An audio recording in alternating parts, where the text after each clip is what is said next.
Assalamualaikum warahmatullahi wabarakatuh. Hai anak-anakku, gimana kabarnya hari ini? Semoga hari ini kita tetap sehat walafiat, tetap dalam lindungan Allah Subhanahu wa taala dan tetap semangat. Baiklah anak-anakku, hari ini kita ketemu lagi dalam sejarah kebudayaan Islam kelas 6B, Guru Mapel SKI Busairi SPDI. Baiklah, konsep yang kita akan pelajari hari ini tentang Khalifah Ali bin Abi Thalib. Ada 5 konsep. Yang pertama, riwayat hidup Ali bin Abi Thalib. Kemudian kedua, atau bagian B, kepribadian Ali bin Abi Thalib. Kemudian bagian C, Ali bin Abi Thalib diangkat menjadi Rasul. Bagian D, Ali bin Abi Thalib semasa menjadi khalifah. Yang terakhir, nilai-nilai keteladanan Ali bin Abi Thalib. Baiklah, kita lanjutkan ke materi. Baiklah anak-anakku, Pak Guru mulai membahas riwayat hidup Ali bin Abi Thalib. Nama lengkap beliau Ali bin Abi Thalib. Silsilah Ali bin Abi Thalib adalah Ali bin Abi Thalib bin Abdul Muthalib bin Hasim bin Abdul Manaf bin Qusay bin Kilab bin Murrah bin Ka'ab bin Lu'ay bin Ghalib bin Fihr bin Malik bin Nadr bin Kinanah. Ali adalah putra kandung dari Abi Thalib atau Abi Thalib bin Abdul Muthalib. Ibu beliau Fatimah binti Asad.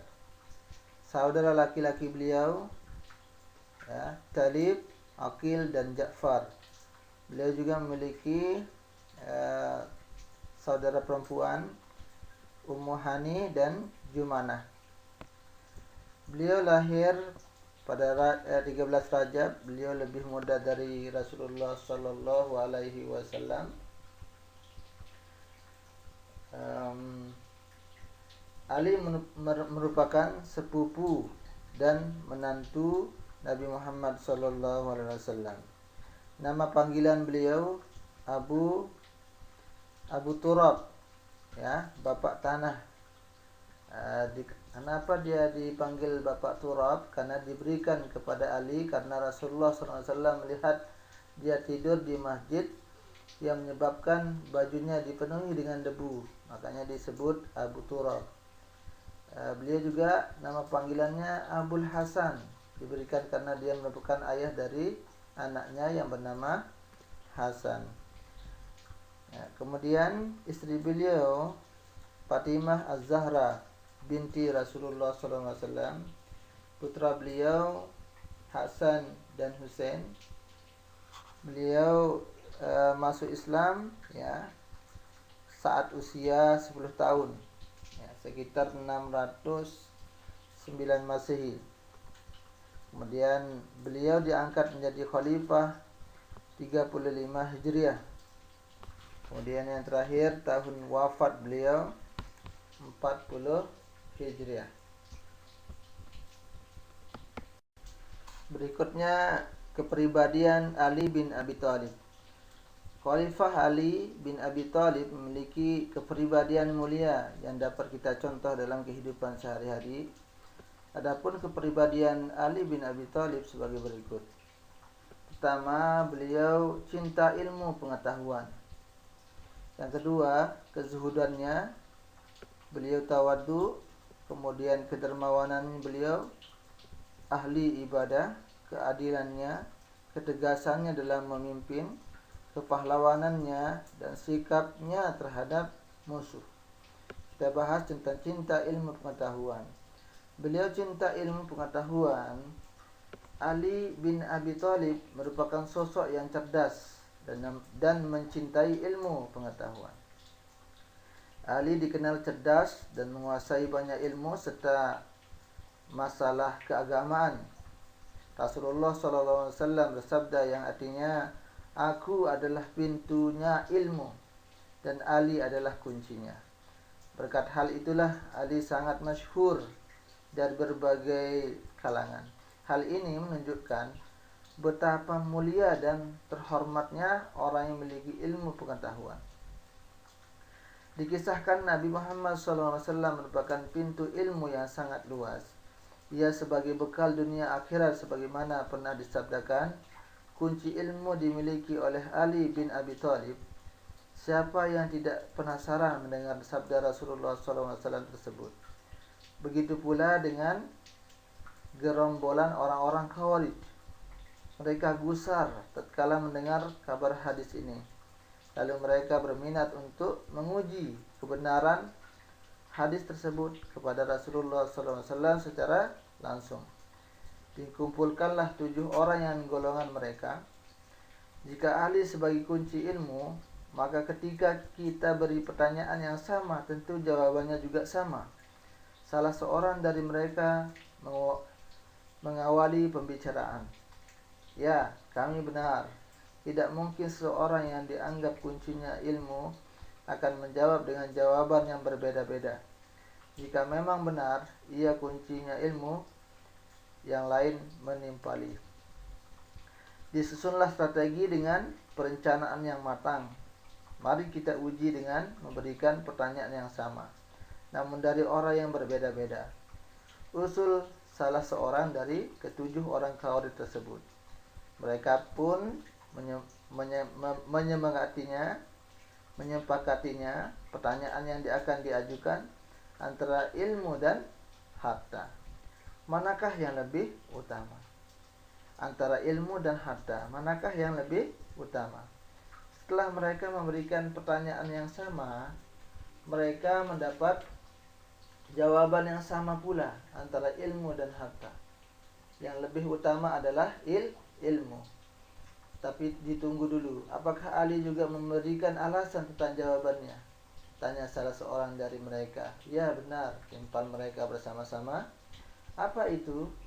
Kalau ilmu menjagamu, namun harta engkau yang harus menjaganya.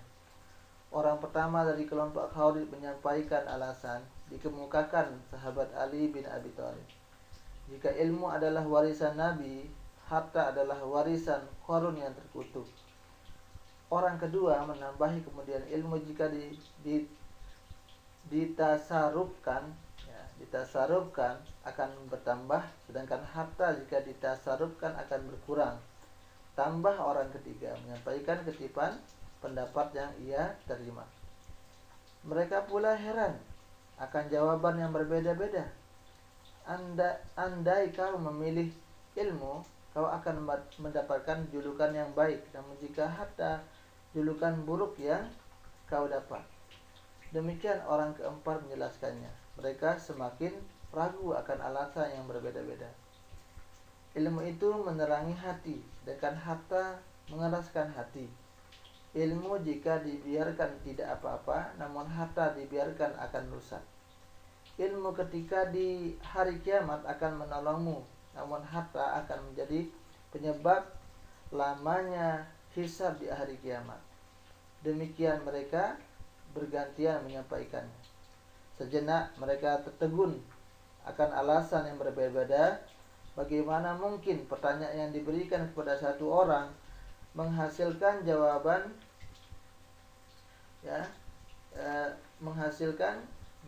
yang memiliki alasan-alasan tersendiri. Namun dengan cepat mereka tersadar akan keutamaan ilmu yang dimiliki oleh sahabat Rasulullah SAW Ali bin Abi Thalib. Alasan demi alasan yang diutarakan sahabat Ali bin Abi Thalib berbeda, namun antara satu dan lainnya saling menguatkan. Hal ini juga dapat kita lihat dari perkataan Ali bin Abi Thalib ketika sedang menasihati Humail bin Ziyad mengenai perbandingan antara ilmu dengan harta sebagai berikut. Ilmu lebih baik daripada harta. Ilmu menjaga dari pemiliknya, sementara harta minta dijaga pemiliknya. Ilmu semakin bertambah dengan diamalkan, sementara harta makin berkurang dengan disedekahkan. Ilmu menjadi penguasa, sementara harta dikuasai. Kebaikan didasarkan pada harta seseorang akan hilang seiring habisnya harta tersebut. Sedangkan kecintaan terhadap orang yang berilmu tak akan habis meski orang yang berilmu tersebut telah tiada selama ilmunya diamalkan. Subhanallah. Kemudian yang kedua, kezuhudannya Ali bin Abi Thalib. Ali bin Abi Thalib adalah sosok yang zuhud, yang mengutamakan kehidupan akhirat di atas kehidupan dunia. Tak sedikit pun terbesit dalam diri Ali bin Abi Thalib untuk terlena pada kebahagiaan dunia yang semu. Beliau senantiasa hidup dalam kesederhanaan. Kemudian tawadhu. Beliau Ali bin Abi Thalib merupakan sosok yang dihiasi dengan ketakwaduan. Tawadhu berarti sikap rendah hati. Bahkan sampai ketika beliau diangkat sebagai khalifah, sikap tawadhu itu tidak hilang dalam dirinya. Suatu ketika ia pernah berpakaian yang robek, padahal ia adalah seorang Amirul Mukminin. Ia mengenakan pakaian yang robek bukan karena tidak mampu membeli atau tidak mampu membeli yang bagus, akan tetapi ia memaksakan diri untuk mendidik jiwanya dan merefleksikan hatinya agar lebih dekat dan khusyuk kepada Allah Subhanahu wa taala. Keempat, beliau adalah orang yang dermawan. Dalam keluarga Ali sangat kental dididik tentang sikap kedermawanan. Bahkan sikap ini diajarkan kepada istri dan anak-anaknya. Suatu ketika keluarga Ali hendak berbuka puasa dengan roti. Ketika hendak memakannya, terdengar ada yang mengetuk pintu rumahnya. Setelah dibuka, ternyata ada seorang pengemis yang datang untuk meminta sedekah, dan keluarga tersebut bersepakat memberikan sepotong roti tersebut kepada orang yang meminta-minta. Tak lama kemudian datang peminta-minta yang lain dan juga diberikan potongan yang kedua. Akhirnya ketika akan memakan potongan yang ketiga, datang peminta-minta yang lain lagi, kemudian diberikannya pula. Demikian suatu contoh sikap kedermawanan yang dimiliki oleh Ali bin Abi Thalib. Kemudian beliau adalah ahli ibadah. Ali bin Abi Thalib merupakan sosok yang totalitas dalam hal ibadah kepada Allah Subhanahu wa taala. Beliau senantiasa menyempuhkan dirinya dengan tenggelam dalam kekhusyuan beribadah kepada Allah Subhanahu wa taala. Ali juga senantiasa istiqomah, ya. Istiqomah dalam beribadah, ya. Misalnya dalam mengerjakan sholat malam. Dalam satu riwayat, Dirar bin Dumaimah Al-Kinani pernah menceritakan mengenai sosok Ali bin Abi Thalib kepada Muawiyah bin Abi Sufyan. Ia berkata, Ali adalah sosok sahabat Rasulullah yang tidak terkesima dengan kehidupan dunia ini. Ia lebih senang berkawan dengan malam dan keheningannya. Saya bersaksi kepada Allah, saya telah menyaksikan berbagai sikap hidupnya. Ia melepas malam dari tirai-tirainya. Ketika bintang-bintang terbenam, ia berdiri meliuk di mihrabnya, tenggelam dalam tangis kesedihannya, dan seolah sekarang saya mendengarnya sedang berkata, Ya Rabbana, Ya Rabbana. Dia sedang merundukkan diri kepadanya dan berkata kepada dunia, Wahai dunia, terhadap diriku, apakah engkau melakukan tipu daya atau menjadi penghias yang memperindah? Saya menyatakan telah menjauhkan diri darimu karena umurmu pendek, majelis manjamu, penjamuanmu hina, dan kedudukanmu remeh. Celakalah orang-orang yang bekalnya sedikit, karena perjalanan cukup jauh dari jalan sangat menakutkan ini. Kemudian beliau adalah orang yang adil. Beliau orang yang adil. Adapun akhlak beliau bersama keluarga, terutama keadilannya terhadap istri, nampak jelas sekali. Ali bin Rabi'ah telah meriwayatkan bahwa Ali bin Abi Thalib memiliki 2 orang istri. Ketika ia membelikan salah satu istrinya berupa daging seharga setengah dirham, maka keesokan harinya ia pun memberi membelikan istrinya yang satunya berupa daging seharga setengah dirham pula. Ini keadilan beliau. Kemudian yang ketujuh, ketegasan dalam memimpin. Sudah kita ketahui bersama bahwa Ali bin Abi Thalib memiliki sikap yang tegas dan kuat pendiriannya dalam membela kebenaran. Setelah dipilih menjadi khalifah, ia cepat mengambil tindakan yang menunjukkan ketegasan sikapnya yang sebagai berikut. Pertama, beliau memecat beberapa gubernur yang pernah diangkat oleh Utsman bin Affan yang berasal dari Bani Umayyah. Sebab menurut pemikiran Ali, mereka adalah penyebab terjadinya fitnah dan kerusuhan. Yang kedua, beliau mengembalikan tanah-tanah dan hibah dalam jumlah besar yang diambil oleh keluarga Utsman bin Affan yang memiliki jabatan kepada para pemilik tanah sebelumnya. Kemudian yang kedelapan, beliau kepahlawanan di medan jihad. Ya. Semasa muda, lembaran-lembaran kehidupan Ali bin Abi Thalib telah dipenuhi dengan semangat jihad membela Islam. Dikisahkan sebelum perang Badar berlangsung, dari barisan kaum kafir Quraisy menampilkan 3 orang prajurit pilihan. Mereka adalah Utbah bin Rabi'ah, Saibah bin Rabi'ah, dan Wahid bin Utbah. Mereka berseru, "Siapakah yang sanggup melakukan perang banding melawan kami?" Maka majulah beberapa pemuda dari kaum Ansor pada saat itu.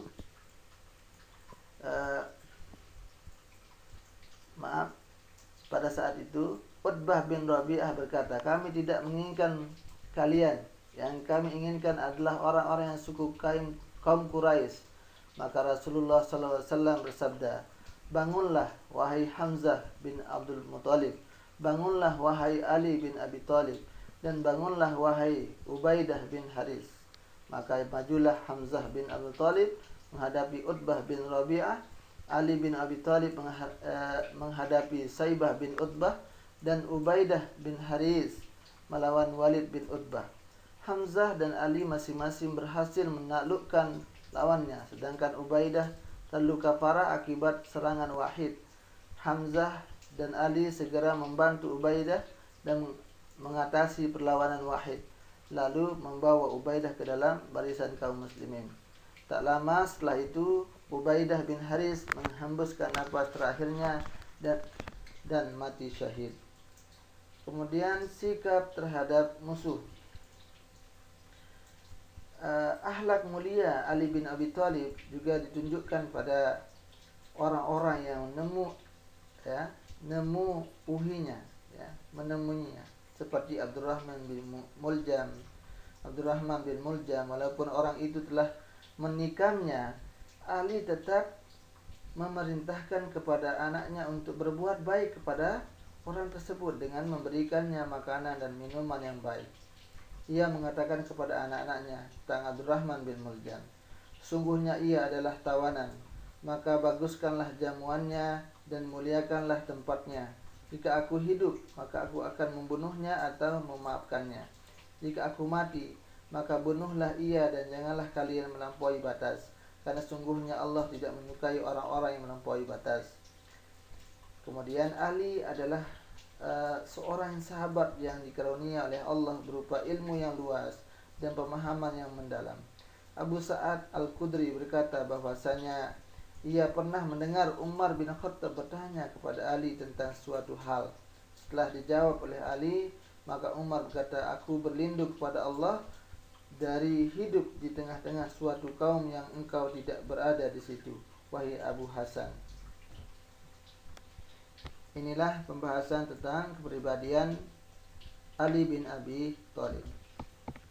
Berikutnya kita bahas tentang Ali bin Abi Thalib diangkat menjadi khalifah. Sepeninggal Utsman bin Affan, kaum pemberontak mendatangi Ali bin Abi Thalib. Mereka meminta agar bersedia dibaiat menjadi khalifah. Permintaan ini didukung oleh banyak rakyat, terutama dari daerah yang merasa tidak puas dengan kepemimpinan Utsman bin Affan. Ali bin Abi Thalib tidak bersedia menjadi khalifah. Alasannya, karena para pemuka kaum muslimin tidak dapat memberi dukungan dan berkata, masalah khalifah adalah urusan orang-orang yang ikut berperang di Badar. Saya tidak dapat menerimanya tanpa dukungan dari Zubair, Talhah, dan Sa'ad. Karena desakan dari rakyat semakin kuat, akhirnya Ali bin Abi Thalib menerima amanah sebagai khalifah. Kaum muslimin kemudian membaiatnya menjadi khalifah pada akhir bulan Zulhijjah tahun 35 Hijriah, tanggal 23 Juni 656 Masehi. Masa pemerintahan Ali bin Abi Thalib tidak terlepas dari berbagai macam pemberontakan. Ali bin Abi Thalib berusaha memadamkan perlawanan dan pemberontakan sesama muslim yang di dalamnya banyak sahabat Nabi yang ikut terlibat.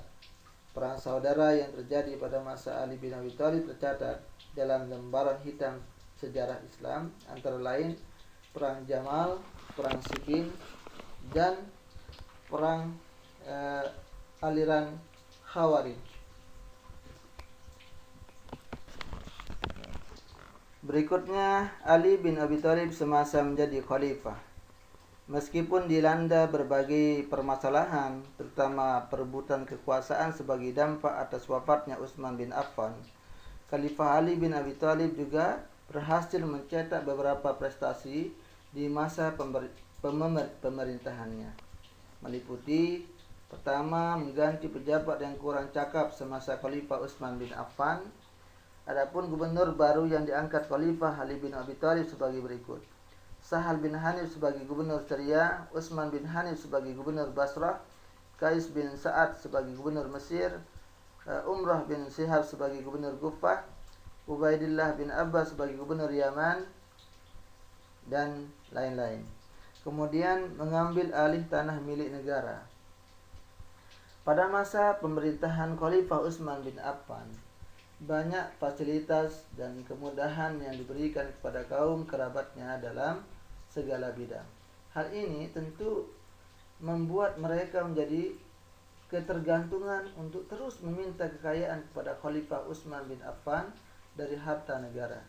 Setelah Khalifah Ali diangkat sebagai khalifah, dia berusaha untuk menarik kembali harta yang diberikan kepada kaum kerabat Khalifah Utsman bin Affan untuk dikembalikan kembali ke negara. Usaha ini alhamdulillah bukannya tidak mendapat tantangan. Khalifah Ali banyak mendapat perlawanan yang dari para penguasa dan kerabat dari Utsman bin Affan. Salah seorang yang dengan tegas menentang Khalifah Ali bin Abi Thalib adalah Muawiyah bin Abi Sufyan. Muawiyah menentang karena dia sedang terancam kedudukannya sebagai gubernur Syria. Untuk menghambat gerakan Khalifah Ali, Muawiyah mencoba menghasut para sahabat lainnya supaya menentang rencana pemerintahan Ali. Selain itu, ia melakukan kerjasama dengan para mantan gubernur yang dicopot Khalifah Ali bin Abi Thalib. Usaha ini berhasil dengan timbulnya Perang Jamal dan Perang Siffin.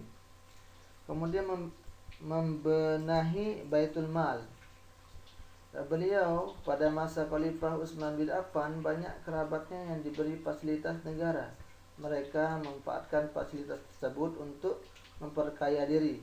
Khalifah Ali bin Abi Thalib merasa memiliki tanggung jawab untuk membereskannya, kemudian menyita harta para pejabat yang diperoleh secara tidak benar. Hasil penyitaan tersebut disimpan di Baitul Mal dan digunakan untuk kesejahteraan rakyat.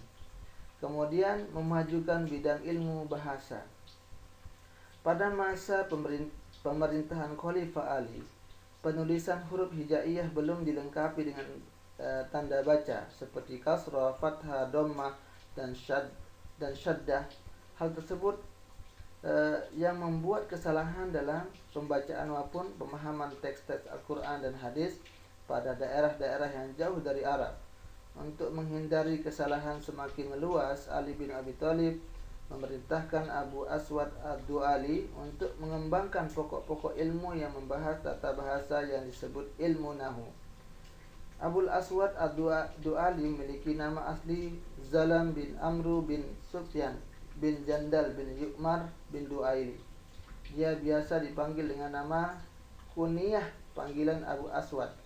Adapun Ad-Du'ali merupakan nisbat dari kabilahnya yang bernama Du'al dari Bani Kinanah. Abul Aswad Ad-Du'ali merupakan seorang tabi'in, murid sekaligus sahabat Khalifah Ali bin Abi Thalib. Sebelum menjadi pakar nahu, Ad-Du'ali banyak berkiprah di bidang politik. Ia sempat menjadi hakim di Basrah pada era Khalifah Umar bin Khattab, hingga kemudian ia diangkat menjadi gubernur kota tersebut di masa kepemimpinan Ali. Saat Perang Jamal, Ad-Du'ali merupakan juru runding perdamaian antar dua kubu. Ia juga pernah diutus sebagai sahabat Rasulullah SAW, Abdullah bin Abbas, untuk memerangi kaum Khawarij. Dikisahkan bahwa Abu Aswad Ad-Du'ali belajar ilmu nahu dari Ali bin Abi Thalib, sehingga beberapa ahli sejarah ada yang mengatakan bahwa ia dijuluki sebagai bapak ilmu nahu. Pada masa itu, menantu Rasulullah SAW tersebut memang dikenal sebagai pakar nahu. Atas permintaan Ali bin Abi Thalib, Ad-Du'ali pun merumuskan ilmu nahu serta membuat peletak dasar kaidah ilmu tersebut. Ia juga memerintahkan pemberian tanda baca atau harokat pada tulisan Arab. Usulan Ali tersebut karena sang khalifah melihat banyak kaum muslimin yang salah dalam membaca Al-Quran. Tak hanya Ali, Ad-Du'ali pun merasa kekhawatiran tersebut. Dalam ensiklopedi peradaban dikisahkan Ad-Du'ali pada suatu hari melewati seorang yang tengah membaca Al-Quran. Ia mendengar bacaan surah At-Taubah ayat 3. Ia pun mendapati kesalahan membaca harokat di ujung kalimat surah tersebut. Meski hanya satu kesalahan harokat, namun arti sangat jauh berbeda. Ad-Du'ali mendengar orang itu membaca annallaha bari'um minal musyrikin wa rasulihu. Seharusnya dibaca rasuluhu. Jika diartikan akan sangat jauh berbeda. Pembacaan pertama yang salah tersebut berarti sungguh Allah berlepas diri dari orang-orang musyrik dan rasulnya. Tentu saja artinya tersebut menyesatkan, karena Allah tidak pernah berlepas dari utusannya. Maka kalimat yang mestinya yakni sesungguhnya Allah dan rasulnya berlepas diri dari orang-orang musyrik, bayangkan hanya satu harokat saja, tetapi dapat mengubah arti yang begitu berbeda. Sejak peristiwa itulah Ad-Du'ali mulai menekuni nahu dan berkeinginan memperbaiki bahasa Arab. Kemudian menjaga stabilitas keamanan dalam negeri. Untuk menjaga stabilitas keamanan dalam negeri perlu dilakukan strategi politik damai. Amirul Mukminin Ali bin Abi Thalib menulis surat kepada para amirnya yang di berbagai wilayah. Adapun isi surat tersebut sebagai berikut. Sesungguhnya pemimpin penduduk negeri Anda telah mengadukan keluhannya tentang kekerasan, kekejaman, penghinaan, dan sikap acuh tak acuh. Kenakanlah untuk mereka jubah kelembutan untuk melunakkan sikap keras. Pergilirkanlah antar sikap tegas dan lunak. Lakukanlah lari ulur, mendekat pada saat jauh dan menjauh pada saat dekat. Kebijakan tersebut dilakukan Khalifah Ali bin Abi Thalib untuk menjaga stabilitas keamanan dalam negeri. Jika terjadi sesuatu yang dapat membahayakan keamanan dalam negeri, maka kepala negara atau gubernurnya lah yang harus berupaya mencari solusi dengan cara-cara damai dan berusaha menghindari kekuatan represif yang dapat mengancam keselamatan rakyat. Kemudian pembangunan kota Kufah. Kufah sempat memegang peranan penting pada masa pemerintahan Khalifah Ali bin Abi Thalib. Beliau pernah memindahkan ibu kota pemerintahan Islam dari Madinah ke kota ini. Selain itu, Kufah pun sempat menjadi pusat gerakan ilmiah Islam yang telah melahirkan sejumlah ulama dan ilmuwan muslim terkemuka. Kota yang terletak 10 km di timur laut Najaf tersebut tergolong kota tua. Awalnya Wilayah tersebut didiami bangsa Mesopotamia ketika kerajaan Sasanid berkuasa. Kupah merupakan bagian dari provinsi Suristan. Kupah ditaklukkan umat Islam pada tahun 637 Masehi di era kepemimpinan Khalifah Umar bin Khattab. Bendera Islam mulai berkibar di Kupah ketika pasukan tentara Muslim dipimpin oleh Panglima Perang Sa'ad bin Abi Waqqas berhasil mengalahkan kerajaan Romawi dan Bizantium dalam perang Yarmuk pada tahun 636 Masehi. Setahun kemudian, Irak jatuh ke tangan tentara Muslim. Kota pertama yang dibangun tentara Muslim adalah Kupah dan Basrah. Awalnya Kupah hanyalah kota yang menjadi barak-barak militer Islam. Kota itu menjadi pilihan lantaran bangsa Arab lebih suka tinggal di padang pasir terbuka, sebab mereka sangat suka mengembala ternak. Wilayah yang berbeda di tepi barat sungai Efrat menjadi pilihan sebagai tempat bermukim. Atas persetujuan Khalifah Umar bin Khattab, saat pun memindahkan pusat kekuasaan Islam di Persia ke Kupah pada awal 638 Masehi. Di kota itu saat yang tak lain adalah salah seorang sahabat Nabi yang pertama masuk Islam akhirnya membangun kota Kupah. Gedung pemerintahan dan masjid dibangun dengan gaya arsitektur Persia. Setelah Kupah tumbuh dan berkembang, para sahabat Rasul banyak yang hijrah dan bermukim di kota itu. Beberapa sahabat Rasulullah SAW yang bermukim di Kupah antara lain Ibnu Abu Waqqas, Abu Musa Ali bin Abi Thalib, Abdullah bin Mas'ud, Salman Al-Farisi, Ammar bin Yasir, serta Huzaifah bin Yaman. Dalam perjalanannya Kupah menjadi pusat perkembangan ilmu pengetahuan dan ilmu agama Islam.